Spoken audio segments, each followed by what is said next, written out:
There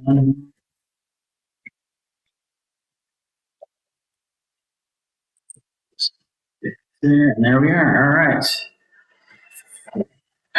Good evening, everyone.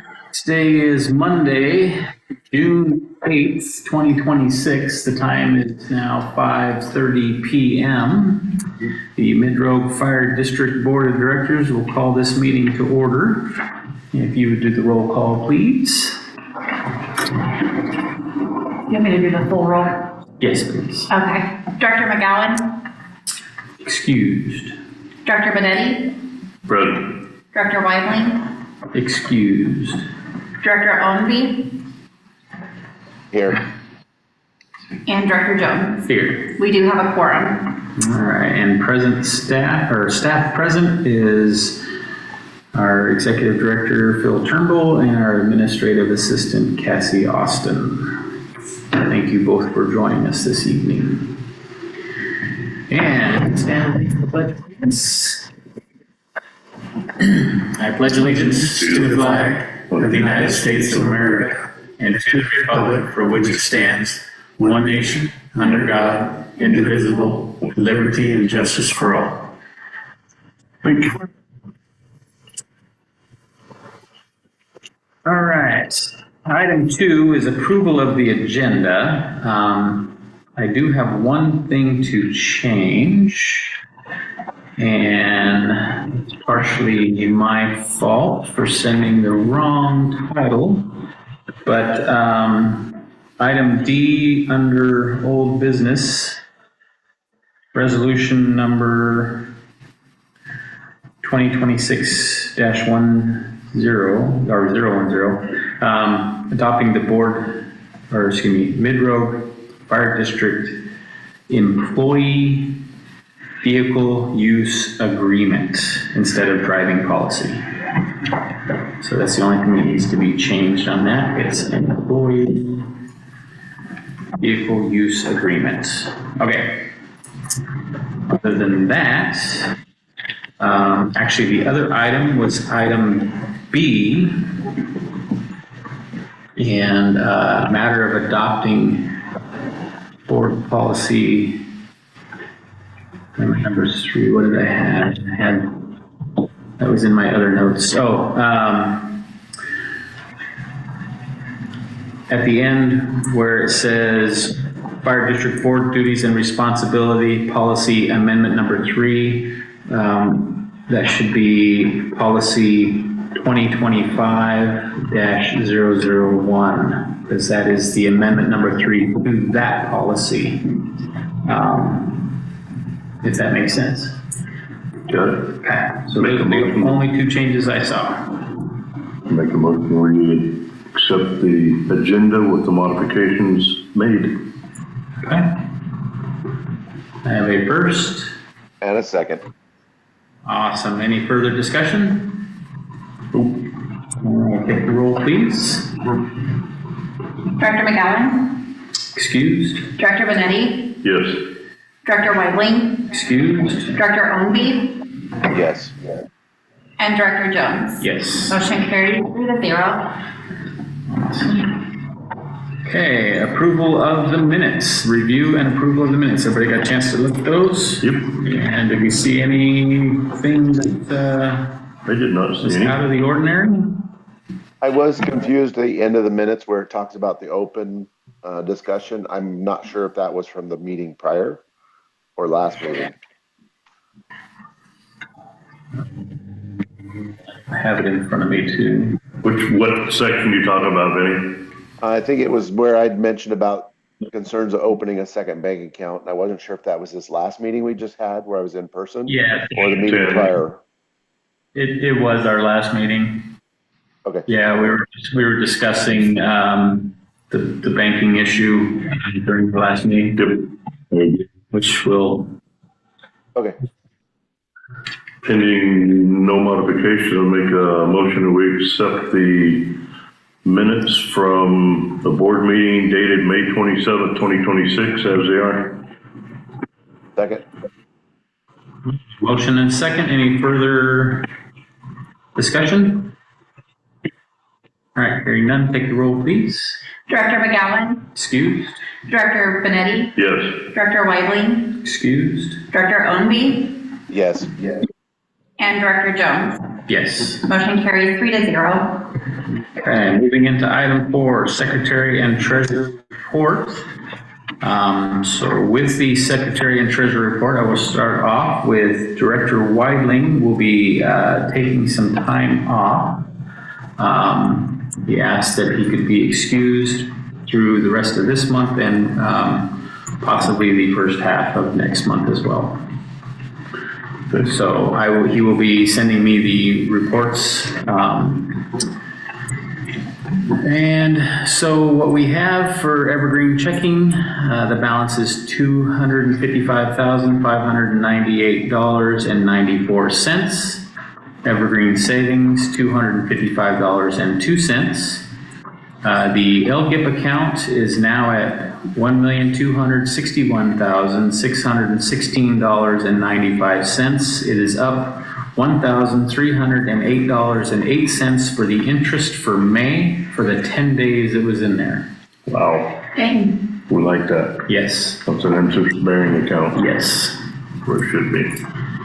All right. The only outstanding items we have is the Merlin Park District room rental and the executive director and administrative assistant payroll. And on that note, I would entertain a motion to cut a payroll draw check to both the administrative assistant and the executive director to cover May's payroll, utilizing the executive director calculated pay from May 9th to May 31st, suggested at $4,346.77, which is the salary minus a 30% deduction to cover anything once payroll is figured out. Administrative assistant, there's an echo, which is weird.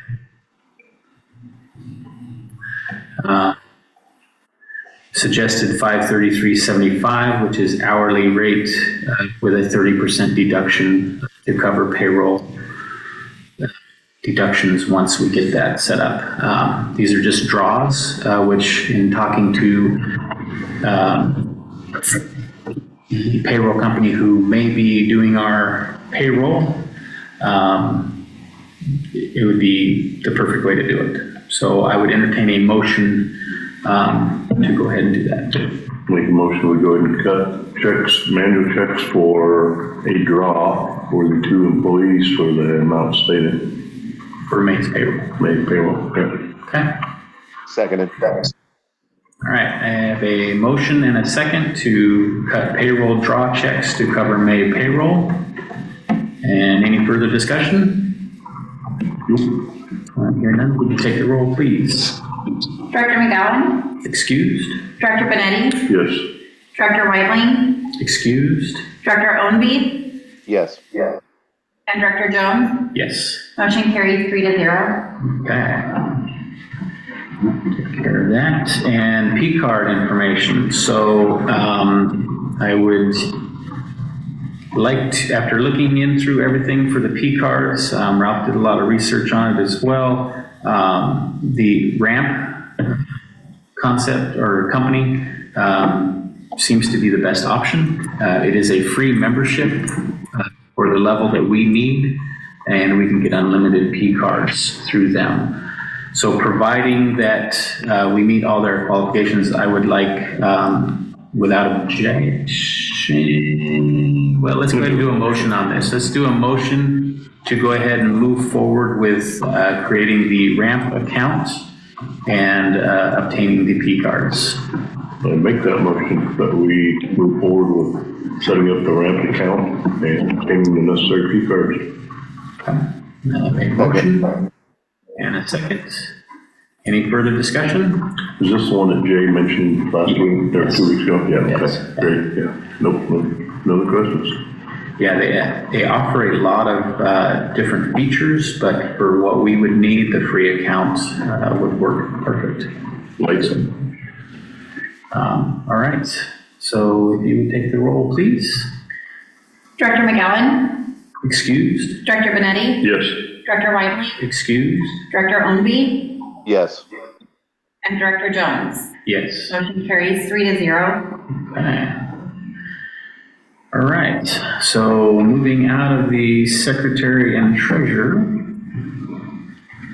moving into item 5, executive director report. And I will turn that over to you, sir. Thank you. Given the length of the agenda tonight, I'm going to attempt to be concise, but I am going to go through the Gantt chart. Most of it is just updates. And then a quick reminder that I will be on personal leave during the next meeting, so it will be the meeting on July 13th before I give my next update on this. So it'll be a little while. With that said, feel free to interrupt me if you do have questions on any of this. But we're beginning to see the wheels move on a number of topics, many of which interrelate. District funding options. This goes back to our desire to, the consensus I felt we had to reach outside of just going after the tax base, which is likely still where we're going to end up. I realize that, but looking at any other funding options, it ends up there is through the State Fire Marshal's office, gave us a House bill that created a work group within the fire service that has been tackling this issue. And I don't have it right here in front of me, but I do have it in an email if you're curious, because we can, in fact, we really should send it out, because we could even back up and watch some of their previous YouTube videos on the topic. And they're very broad. They are looking at the exact same question that were posed to us by Dan Peterson that caused us to look at this. And Mike also, because Director Benetti, I know you like to look up stuff like this. Mike, right? Well, it's on there. Senate Bill 454. Let's see, I think that's probably enough on that for right now, but I'm sure we'll hear more about that later, and I'm really curious to see what they come up with. Out of district billing, I'm going to relate this to the, in fact, I'm going to start with the FDID and then work into that. We had a really productive meeting with an awesome chief deputy in the State Fire Marshal's office that I think cleared up for both Director Jones and myself and made it pretty clear. And it's simple enough to wrap our brain around. 476 and 478 are statutes that most of us are familiar with. We tapped into pieces of them throughout our career. We're on solid ground with 478 and are contracting out to Grow Metro. There is no issue there. However, the statutory responsibilities that we as a district have in 476 cannot be delegated. Those are our responsibilities. We can delegate them through a 190 agreement to another government entity, but that's it. Another government entity. So along that lines is just a little tiny fishing expedition. I approached Bill Atchley, our neighbor to the north, to see if he might have an interest in, and I did tell him, all I'm doing is asking questions, seeing what works and what doesn't. So, but he's got the qualifications to back us up for some of the fire marshal duties. He's not our only option either. We've got, we've yet to really dig into it. What I'm doing right now, though, and just started really in earnest this morning, is going through 476 section by section and trying to identify the areas that we're going to have something that we're currently either incapable of doing as a body existing as we do, or we can't delegate it out to rural metro. I believe it was section 290 that was the main issue. Where are we going next? Oh, yeah. I'm sorry. Section, oh no, it's okay, because you were there with me. 476, 290 is the section that permits us and all other fire districts and municipalities in the state to bill outside of your jurisdiction, if authorized by the board, of course. And the language in there, and I went back and looked at it, and I'm not very happy with it. I do have a copy. Take me a second to make sure I'm getting the right one. Well, the part I didn't like is it makes reference to, on a form provided by the State Fire Marshal's office using the standard billing scale. It does, however, use the word may. So the issue at hand is how locked into sticking with the state fire marshal's reimbursement scale are we? And then I spent a little bit of time trying to look up the meaning of pro rata, however it's pronounced. It says that our bill cannot exceed the prorated value of that service if delivered inside our own jurisdiction. Now, I can very easily, in my mind, look at that prorated as looking at it, say, on an annual basis or something like that. But I do know that other people are going to grab it at face value and go, I'm sorry, you can only get, if you're costing $10,000 a day to operate your big fire department, and you had them out, those services are delivered for a whole day, you're not going to go above 10,000. That could be read that way. That's a ridiculous example, but I'm just trying to grab some numbers. So this is one that we're going to have to put a little bit of research in. And to that end, Director Jones and I already have an appointment with our council set up for this coming Friday. And this will be one of the questions we look at. The other one is whatever research I come up with, 478, 476, want to just go over that with them and have them make any correction to what I glean out of it. So I got a few days here to get prepared for that, and that's one of my big activities for this week. And we're going to be starting off with just the basics of, is the current agreement we have on legal solid footing? Now, the Fire Marshal's Office didn't have a problem with it. That's a question that Director Jones and I are posing, because that's the foundation from which we're moving forward. We want to make sure it's solid. Good. You don't want to think something better than nothing. Okay. And I've also got a note on here about, I've got a copy of Eugene Springfield's intergovernmental entity, which is different than a fire authority, and I haven't spent enough time researching it, and I'm not as smart as Dan Peterson, so I can't tell you what the difference is, but those are more things we'll be looking at so we can research possibilities about where to go in the future, beyond or in concert with going after a tax base. Next topic up is pretty simple by comparison to wrap your brain around. A rather expensive office remodel. I apologize for the fact that I thought the $8,000 off-the-cuff estimate, which I knew that was all it was, I thought it'd actually come in lower than that. I got two bids, and both of them are higher than that. I was impressed with both contractors, however. It's my understanding that this is within my scope dollar-wise to do, but I thought before we pulled the trigger and I asked for a check to be cut, that I would just seek some input on it. And I apologize, how do we get this information to Director Homeby? Because I didn't put it in the packet. It is in Dropbox. Are these in Dropbox? Yeah. Okay. Did you catch that, Vinny? Do you have access to Dropbox right now? If not, I will snap them and send them to you in a text. Sorry, I had to get back to my microphone. Yes, I'm going to look in Dropbox right now. Okay. Why don't we give him a minute to do that, come back to that one, so that we can give him a moment to do it. And I'm going to move on then, just working down the list, because there's no order of importance here. These are all important. One of the goals for to be accomplished this month was to form the Friends of Mid-Road Fire District.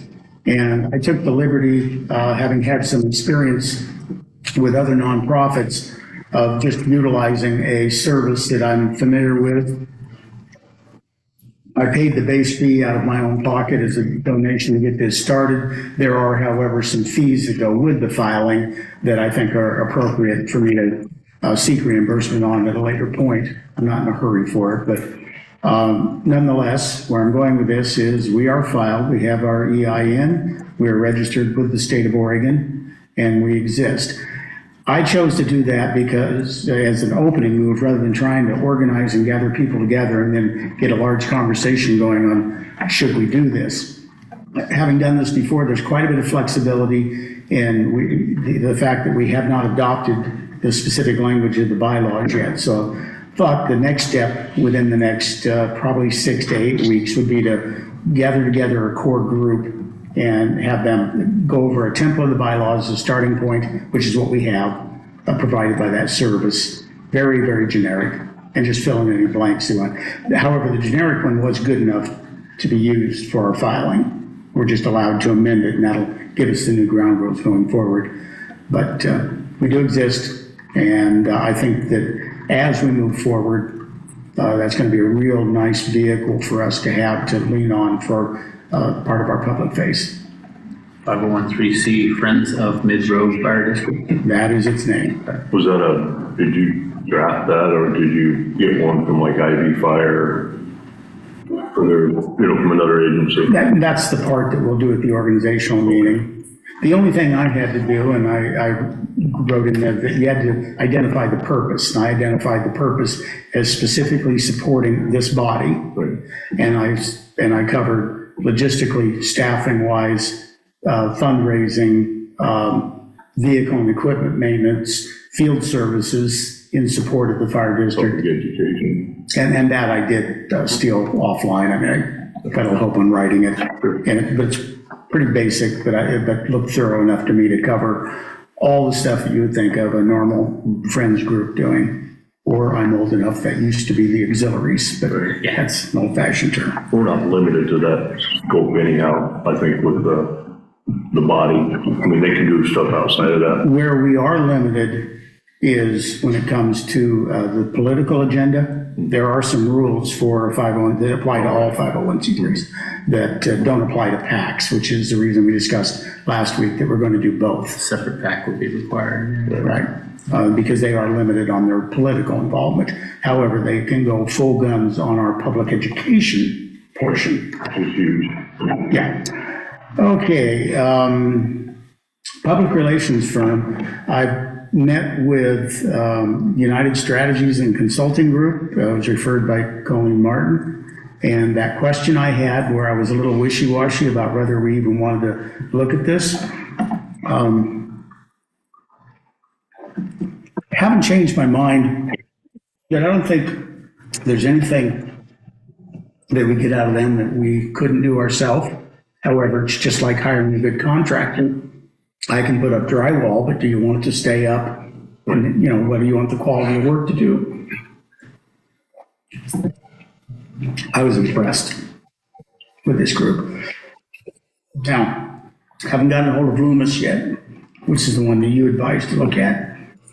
But I was impressed enough, I took the liberty of tentatively scheduling them for July 13th to come and give a presentation to us. And in one conversation with them, I guess where I'm going is, even if I was completely skilled enough to handle all of this on my own with Cassie's help, they'd be an excellent force multiplier. So, been asked to... Did they give any estimated costs of... I specifically avoided that. I was looking at it kind of in a metaphor to see if we've got a message to deliver, big, complicated, fragile message that's going to have to go out in a number of different venues. There's some going to go by rail, some's going to be hand delivered, U.S. mail, air freight, etc. And I was looking for a vendor that I think could handle all of that, and I think they can. The cost of it, well, that's back on this body to weigh that out, and I'll give my assessment once, if asked, once that's known, but I did not go there. That should be part of the presentation. Without a doubt. Yeah. Well, I think I've got enough faith in them. They'll be very specific when we get our presentation about what they'll do and how they'll charge for it. They pretty much had their act together. What kind of? And they're local, right out of the Medford area. Do they have local history with other agencies? That... I asked them specifically to put that in the presentation. Let's see, grant funding, several of the fire districts around us are using an outfit called Funding Navigator. I heard about it. Apparently there was a presentation at the Oregon Fire Chiefs Conference by them. I was impressed enough that, as you well know, I'm on the board for the Plymouth Marsh Fire District. And I called them on behalf of Plymouth Marsh, which is a couple of years older than we are here. Much smaller, of course. And went through, if you will, their sales pitch and listened to what they could do, plus listening to the peer group around here that have used them.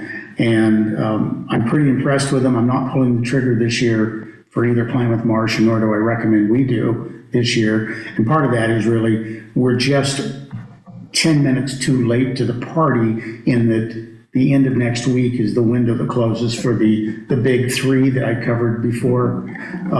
And there is pre-application, a process to go through. And then thirdly, there is our lack of history, which the gal, and she had every reason to sell me, but she had to admit that that was going to really hurt us. If we can get a year of operating under our belt, that'll put us in far better shape. What I really concluded was great. Plus, we have so much going on right now. Let's target that next year. It's a $4,500 flat fee. They put all of your information into one algorithm, if you will, probably AI. And then she said that their average client is putting in between 15 and 20 separate grant requests every year with their service, because they get it down to a system, and then basically they help you polish it for whatever the public, private, state, federal, doesn't matter. They help you go after it. It does a flat fee of $4,500. She did have a client last year got up to 29 requests, and then a few just do a couple. But if you're putting $4,500 into it, go for it. Right. But it does require effort on both parties, theirs and yours, every time you do that. So it's not energy free. They're not the grant writer, they're just finding these grants and assisting with it.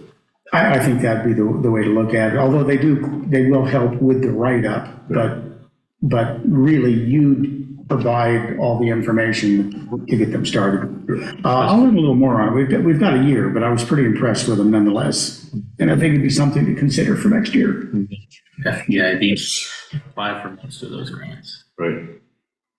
There's that. So, Which is another good reason we don't try it this year. so also the Friends of the Mid-Road Fire District can also obtain grants on our behalf as well.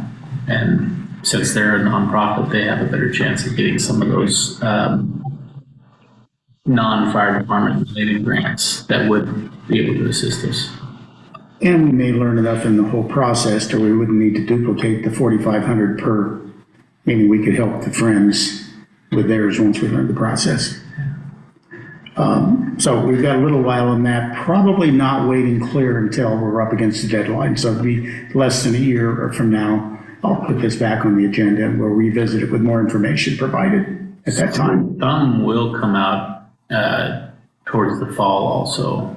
There'll be some other ones that usually show up around the November timeframe. Okay. So it's possible if we're ready by then. Well, she said they drop all year long, but it depends on what you're after. And as you said, the three big ones. And we'd heard in that email that the fire marshal's office sent out that was forwarded to us through the Chiefs Association. I can't remember the number, but there's a lot of funding thrown at that. Yeah. Okay, position paper is probably the one that I've done the least amount of hard work on, but I do want to say that the more discussions I've been in around this, I've got just a couple of quick things. One is I'm not going to do 4 papers. I've been convinced that it's going to be one, and this was partly United Strategies helping get my frame of mind squared away on that. It's going to be one paper. It'll cover all the 4 points that I was talking about earlier, but they interrelate so much, we're going to just write it into one paper. And the other part of it is that the potential for misunderstanding between the role of Rural Metro Fire and Mid-Rogue Fire District is huge and could be enough of a problem to actually cost us an election or just bring the whole thing down. So it's an area that I think we need to focus on probably right up front soon, is where I'm going with this. And so I think that's probably enough for tonight, but. I agree. There's some confusion out there. Yeah. Okay, standards of cover. Really happy here in that I thought it was going to be a bigger project. I mean, I'm not saying it won't involve a number of hours of my time and others, but thanks to Mike McLaughlin, when it comes to one of the things you start with is community risk assessment. And in a nutshell, the community risk assessment is necessary in that if you're going to be requiring fire stations around, the simple question of why.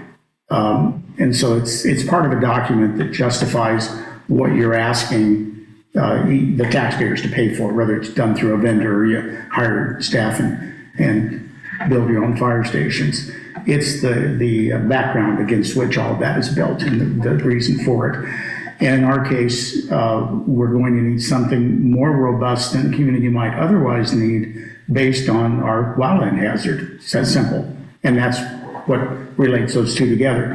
Well, the county, they haven't updated it in a little over 5 years, but they have a risk mitigation plan through emergency management that is far deeper than what I had in mind to write. So I'm going to spend some time going through it. We may be able to adopt it as is and incorporate it into our standards of cover, or I might end up simplifying it a little bit. And they are going to be working on a new one. Mike has a grant right now. They're waiting for the new emergency manager who's been hired but not yet on site. One of his first tasks will be to get that thing updated, and they have grant funds available to hire a contractor to help them with it. In fact, I don't want to repeat it because it was a big number, but a considerable amount of funds, so it should happen. And those funds are already dedicated, that they've been awarded. So I'm happy with that. The response standards, as I indicated at the last meeting, I knew that Rural Metro had a document. I've got a copy of that with me, and I'll be using that as, again, the foundation from which I'm going to expand it a little bit, but the framework is well done. They also have two other parts of the standards of cover.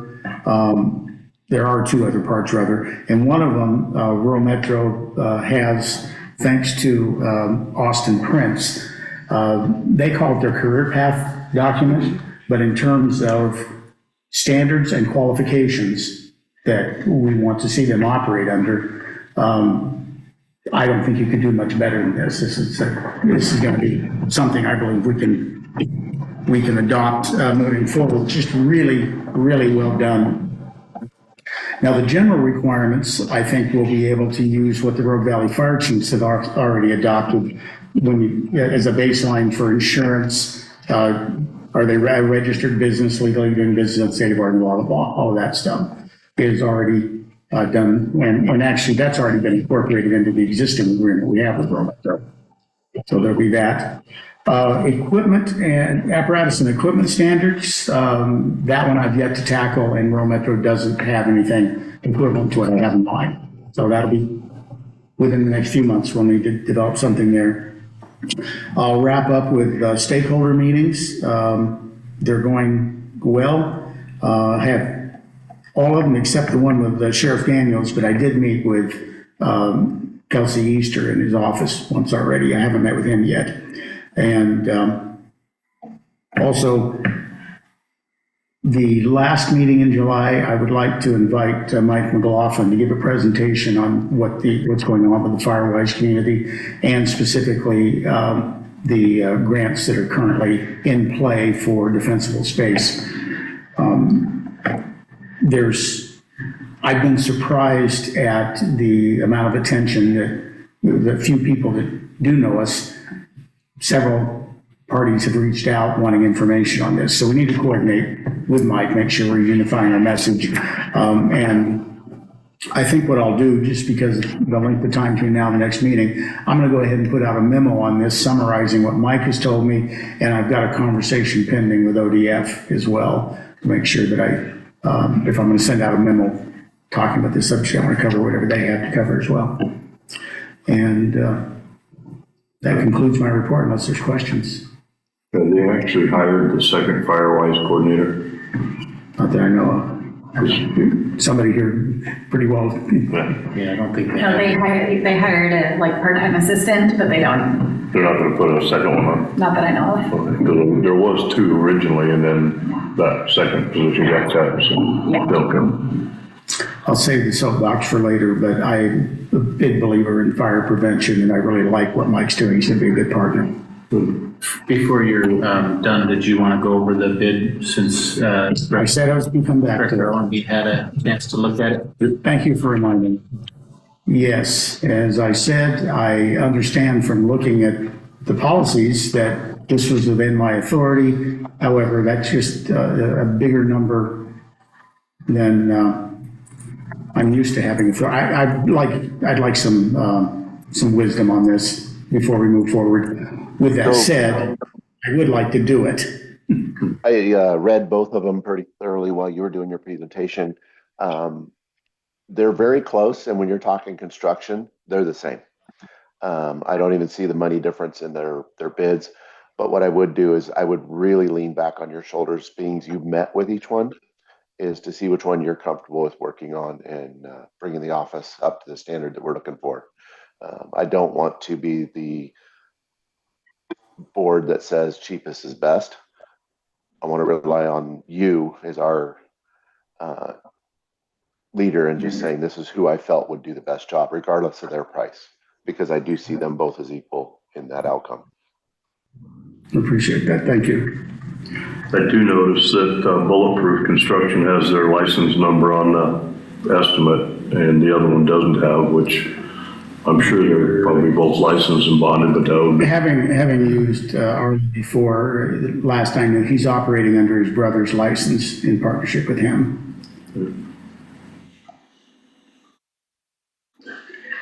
I think my 2 cents worth is, it's within your scope of spending. I think it's respectful to just bring it to us and give us a heads up anyhow. Unless it's an emergency, obviously, that's plays a different game, but something like this here, kind of planned. I appreciate knowing about it before we, find out later that we just spent $10,000. But I'm okay with making it happen myself. This is the difference though with Bulletproof. I know to remove the concrete work. Did they both remove the concrete work? It doesn't state it. Demobbing out partition wall. Yeah, but it doesn't. The concrete work would have been the ramp in the back. I had original bids from both of them that, by the way, were correspondingly high, about the same height when I had asked for concrete work in order to try to get the bid below 10,000, which was the ceiling that I was authorized under. I pulled the concrete work from both of them and received new bids that reflected removing the concrete as part of their job. Did one of them leave the concrete in there? It doesn't state that it's not in there, but it does show ADA door with back porch light. Now, the light I did want while they had the wall open and working on it, putting in a porch light is a normal thing there. So yes, I did add the light. We'll still need the porch or ramp. ADA. And then the ramp, and this goes to one of the discussions you and I had offline on this. We will have to do something outside, but I'm going to pick that up as a project that I think is easily within our scope to do. Steps or ramp. It would need to be ADA compliant, it would need to be a ramp. Except the whole back lot is not ADA compliant, so I thought I'd take that conversation back up with the landlord before we make up our mind. Well, that may be something the landlord would need to do. Since the back lot, that rock in the back lot is not ADA compliant. Yeah, you're right. Okay, maybe something we have to bring back afterwards. They do have a handicap parking sign on that corner of the building as well, so it is something that really needs to be addressed. Yeah, there is in that little corner right there. Push come to shove, of course, that they can access our office from the other office. Yeah. So not the classiest move in the world to have somebody go through a bathroom, but it would work and may technically meet the requirement. No, I would, I think without objection, we can allow our executive director to make the decision on which one to go with. I agree. Also, I just wanted to say one more thing is, Phil, I follow your lines there. Big thing that's important is getting us a space to work in. Cleaning up the outside is definitely going to probably be in the next step because aesthetics are important. And if the ADA ramp is required at that time, we can take care of it later in that step too. But this is just definitely something we need to get done for inside. That pretty much mirrors my thinking exactly. It's already been a hindrance both to my workload, having to spend more time working from home than I'd like to. And then I've had to borrow rural metro office space for several of these meetings that we've been discussing, and it's a little problematic. It'd be really nice to have this done. Something else to think of too is signage once this is done. It never stops. Right. What's the time frame on these? I don't. Both of them agreed to have it done before the end of the month and invoiced. End of this month? Wow. But Yeah, that was an attempt on my part to get it within this year's budget. I'm so they both need. I'm trying to save as much of next year's budget for public education as possible. They both want about 50%. This one says Correct. 50% down. That one's closed. 4550 is almost 50% of that. So I say without objection, go. Yeah. No objection.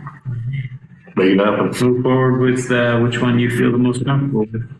And so I'll meet with you right after the meeting regarding getting the check cut, because they're good to go. Okay. Yeah. All right, that concludes my report. Thank you for reminding me that I'd spaced that out. Thank you. Good job. Things are happening in this report. Yeah, set down as well. Move into item number I 6. I do have a question for Phil before we take off too far from that.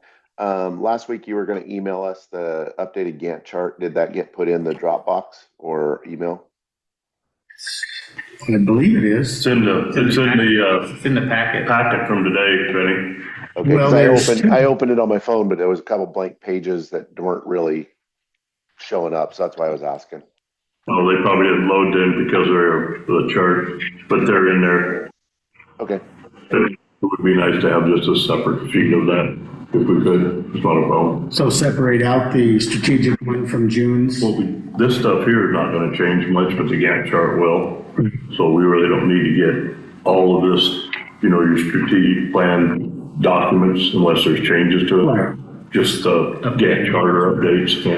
Yeah, and I was planning, we've got the strategic, really a 6-month plan, but the 1-year plan that's on a Gantt chart. And hopefully you all have that. And then I'm producing an updated one really for every board meeting that will roll forward. I like it. Good. All right.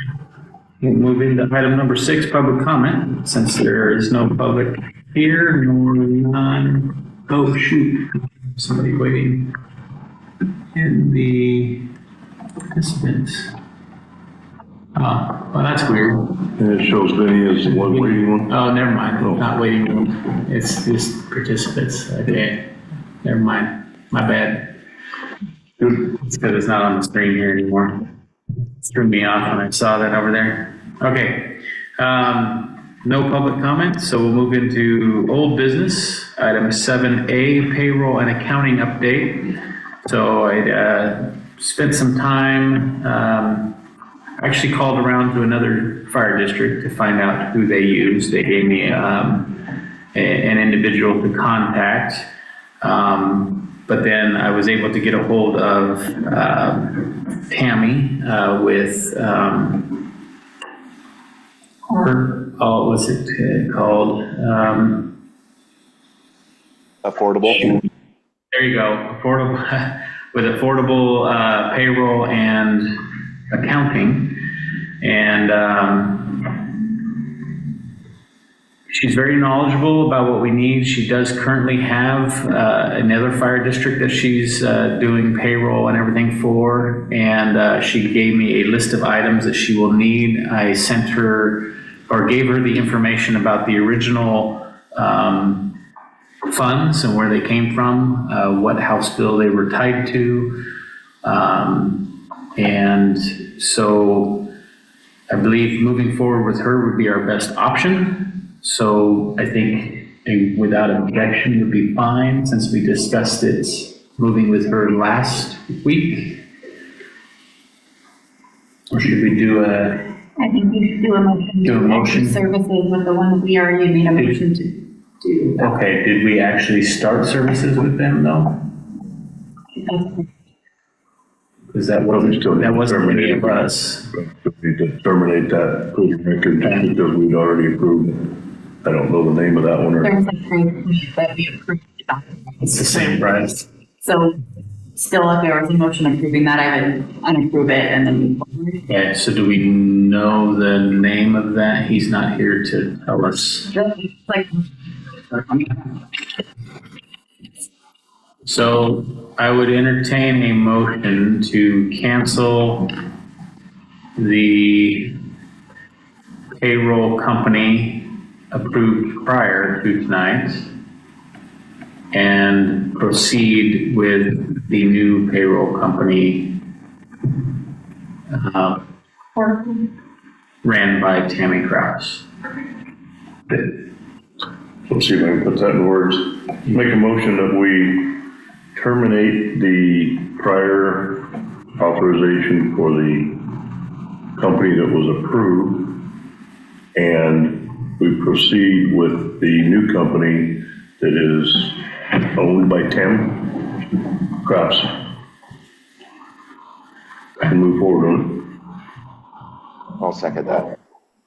All right, I have a motion and a second. Any further discussion?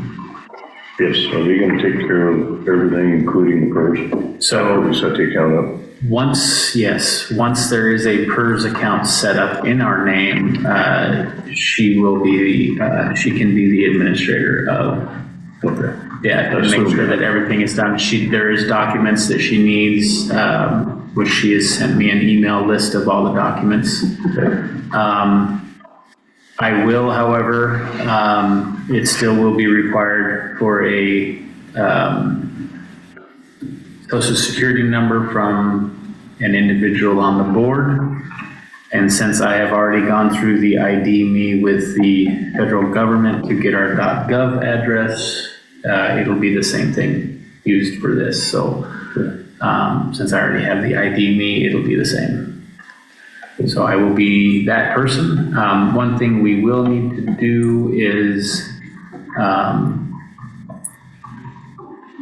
give the IRS all 5 board members information, because it actually is required for us, and I don't believe we have done that as of yet.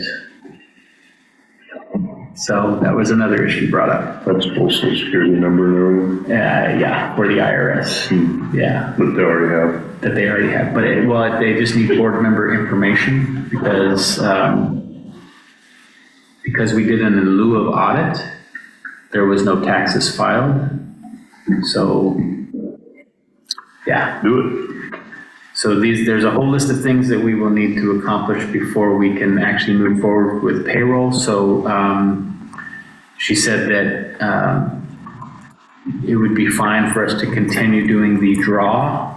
Just make sure we leave out 30% to make sure everything's covered, so that once she is finalized, she can go in and Tally it all up. Do everything Make the correct. adjustments as necessary. Yes. Maybe under the employees, or maybe a little bit more have to come out. correct. But yeah, but she said 30 would most likely cover everything, so. Good. So that is where we're at with payroll and accounting. She will do both. The cost is 100 for payroll and 50 for accounting. So it's, it's 100 for payroll and then 50 an hour for accounting, which is the same as the other one was. So Okay. The motion on the floor. So the motion is on the floor. If you would take the roll, please. Thank you, sir. Forgot where we were going with that. Director McGowan? Excused.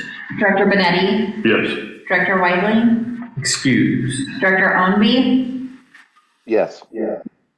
And Director Jones? Yes. Motion carried 3-0. Okay.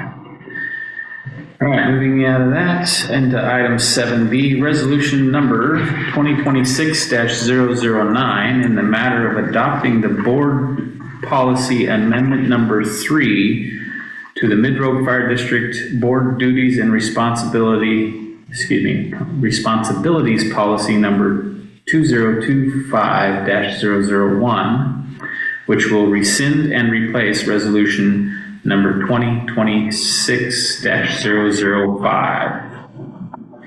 So let me read it for the record. Where is it?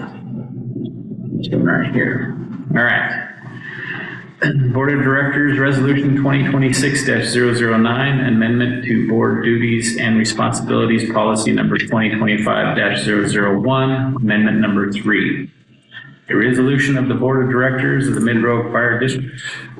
Whereas Mid-Road Fire District is a political subdivision of the state of Oregon governed by a duly elected Board of Directors, and whereas directors authorized under Oregon law, district policy to establish direction, approve actions, adopt official policies, contracts, and financial decisions, and whereas it is in the best interest of the district and the residents it serves to formally document the board's action.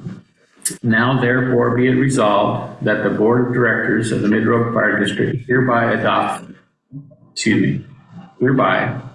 adopting Board Policy Amendment number 3 to the Mid-Road Fire District Board Duties and Responsibilities Policy number 2025-001, rescinds and replaces resolution number 2026-005.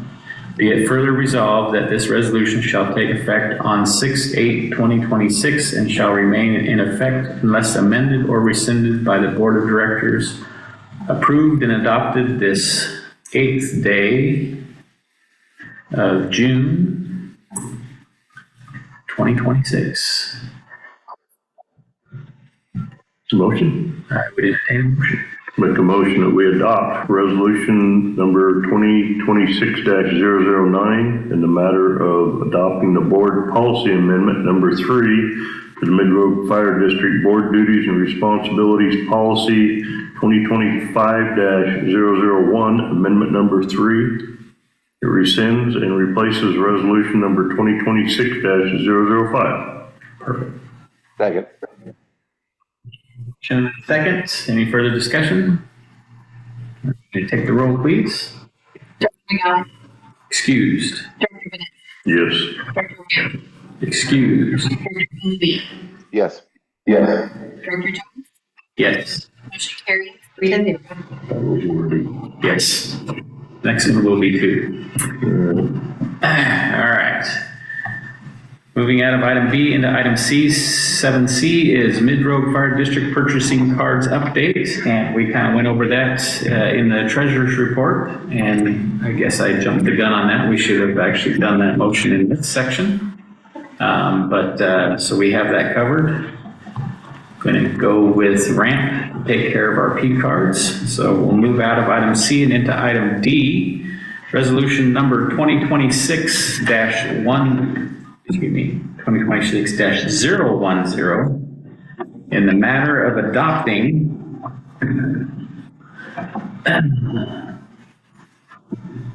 the Mid-Road Fire District Employee Vehicle Usage Agreements. All right, so resolution of the Board of Directors of the Mid-Road Fire District adopting employee vehicle use agreement, whereas the Mid-Road Fire District, a political subdivision of the state of Oregon, governed by a duly elected Board of Directors, and whereas the Board of Directors is authorized under Oregon law and district policy to establish direction, approve actions, and adopt official policies, contracts, and financial decisions, and whereas it is in the best interest of the district and the residents it serves to formally document the board's actions And whereas the Board of Directors has reviewed and desires to adopt Mid-Rogue Fire District's Employee Vehicle Use Agreement, now therefore be it resolved that the Board of Directors of the Mid-Rogue Fire District hereby adopts the Employee Vehicle Use Agreement as the official vehicle use agreement of the district. It authorizes the district administration to implement and administer the Employee Vehicle Use Agreement consistent with board direction and applicable law. Provides that any prior policy, resolution, motion, or practice that conflicts with the agreement is hereby suppressed and the superseded, not suppressed, to the extent of the conflict. It directs the future amendments, revision, or rescissions of the Employee Vehicle Use Agreement shall be made only by action of the Board of Directors. Be it further resolved that this resolution shall take effect on 6/1/2026 and shall remain in effect unless amended or rescinded by the Board of Directors, passed and adopted this 8th day of June 2026.